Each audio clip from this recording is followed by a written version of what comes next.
I have 5 little rules that you can follow as you find your spark and bring your spark to life. The first is to go after the things that you want. The rule is you can go after whatever you want. You just cannot deny anyone else to go after whatever they want. So the point is you don't have to wait in line. You don't have to do it the way everybody else has done it. You can do it your way. You can break the rules. You just can't get in the way of somebody else getting what they want. That's rule number 1. Rule number 2. I like this one. In the 18th century, there was something that spread across Europe and eventually made its way to America called puerperal fever, also known as the Black Death of childbed. Basically what was happening is women were giving birth and they would die within 48 hours after giving birth. This Black Death of childbirth was the ravage of Europe, and it got worse and worse and worse over the course of over a century. In some hospitals, it was as high as 70% of women who gave birth who would die as a result of giving birth. But this was the Renaissance. This was the time of empirical data and science, and we had thrown away things like tradition and mysticism. These were men of science, these were doctors. And these doctors and men of science wanted to study and try and find the reason for this Black Death of childbed, and so they got to work studying, and they would study the corpses of the women who had died. And in the morning they would conduct autopsies, and then in the afternoon they would go and deliver babies and finish their rounds. And it wasn't until somewhere in the mid-1800s that Dr. Oliver Wendell Holmes, father of Supreme Court Justice Oliver Wendell Holmes, realized that all of these doctors who were conducting autopsies in the morning weren't washing their hands before they delivered babies in the afternoon.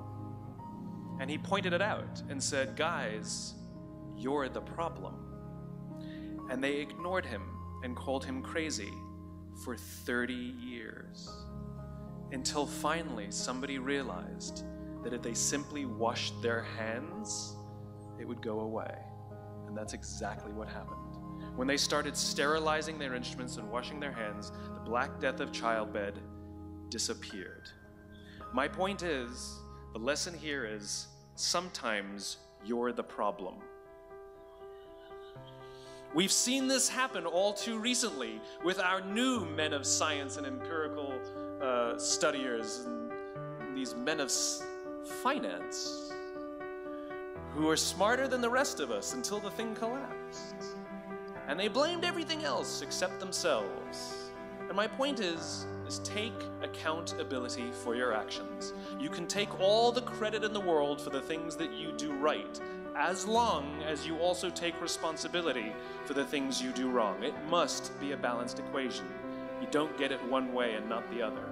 You get to take credit when you also take accountability. That's lesson 2. Lesson 3, take care of each other. The United States Navy SEALs are perhaps the most elite warriors in the world. And one of the SEALs was asked, who makes it through the selection process? Who is able to become a SEAL? And his answer was, I can't tell you the kind of person that becomes a SEAL. I can't tell you the kind of person that makes it through BUD/S. But I can tell you the kind of people who don't become SEALs. He says the guys that show up with huge, bulging muscles, covered in tattoos, who want to prove to the world how tough they are, none of them make it through. He said the preening leaders who like to delegate all their responsibility and never do anything themselves, none of them make it through. He said the star college athletes who've never really been tested to the core of their being, none of them make it through. He says some of the guys that make it through are skinny, scrawny. He said some of the guys that make it through, you will see them shivering out of fear. He says, however, all the guys that make it through, when they find themselves physically spent, emotionally spent. When they have nothing left to give physically or emotionally, somehow, some way, they are able to find the energy to dig down deep inside themselves, to find the energy to help the guy next to them. They become SEALs, he said.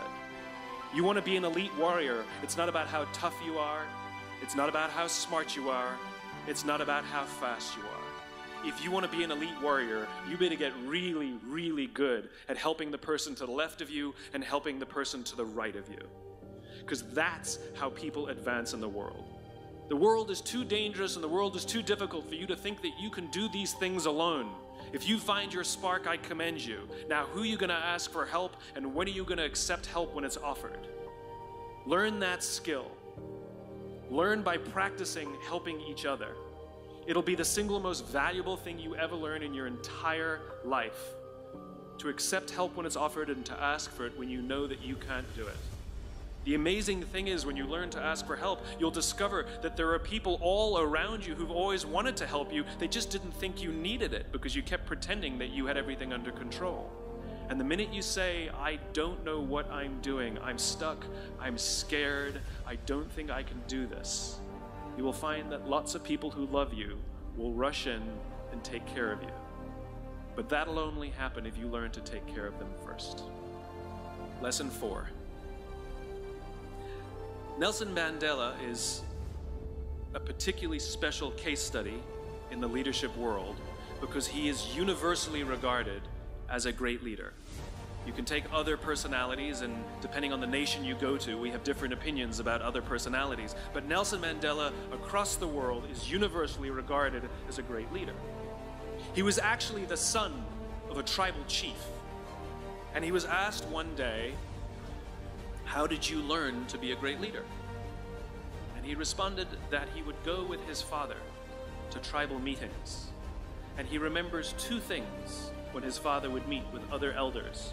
One, they would always sit in a circle. And two, his father was always the last to speak. You will be told your whole life that you need to learn to listen. I would say that you need to learn to be the last to speak. I see it in boardrooms every day of the week. Even people who consider themselves good leaders, who may actually be decent leaders, will walk into a room and say, here's the problem, here's what I think, but I'm interested in your opinion, let's go around the room. It's too late. The skill to hold your opinions to yourself until everyone has spoken does two things. One, it gives everybody else the feeling that they have been heard. It gives everyone else the ability to feel that they have contributed. And two, you get the benefit of hearing what everybody else has to think before you render your opinion. The skill is really to keep your opinions to yourself. If you agree with somebody, don't nod yes. If you disagree with somebody, don't nod no. Simply sit there, take it all in, and the only thing you're allowed to do is ask questions so that you can understand what they mean and why they have the opinion that they have. You must understand from where they are speaking, why they have the opinion they have, not just what they are saying. And at the end, you will get your turn. It sounds easy, it's not. Practice being the last to speak. That's what Nelson Mandela did. Number 5, my favorite one of all. True story. There was a former Undersecretary of Defense who was invited to give a speech at a large conference, about 1,000 people. And he was standing on the stage with his cup of coffee and a styrofoam cup, giving his prepared remarks with his PowerPoint behind him. And he took a sip of his coffee and he smiled and he looked down at the coffee. And then he went off script. And he said, you know, last year I spoke at this exact same conference. Last year I was still the Undersecretary. And when I spoke here last year, they flew me here business class. And when I arrived at the airport, there was somebody waiting for me to take me to my hotel. And they took me to my hotel and they had already checked me in and they just took me up to my room. And the next morning I came downstairs and there was someone waiting in the lobby to greet me and they drove me to this here same venue. They took me through the back entrance and took me into the green room and handed me a cup of coffee in a beautiful ceramic cup. He says the lesson is, the ceramic cup was never meant for me. It was meant for the position I held. I deserve a styrofoam cup. Remember this. As you gain fame, as you gain fortune, as you gain position and seniority, people will treat you better. They will hold doors open for you. They will get you a cup of tea and coffee without you even asking. They will call you sir and ma'am, and they will give you stuff. None of that stuff is meant for you. That stuff is meant for the position you hold.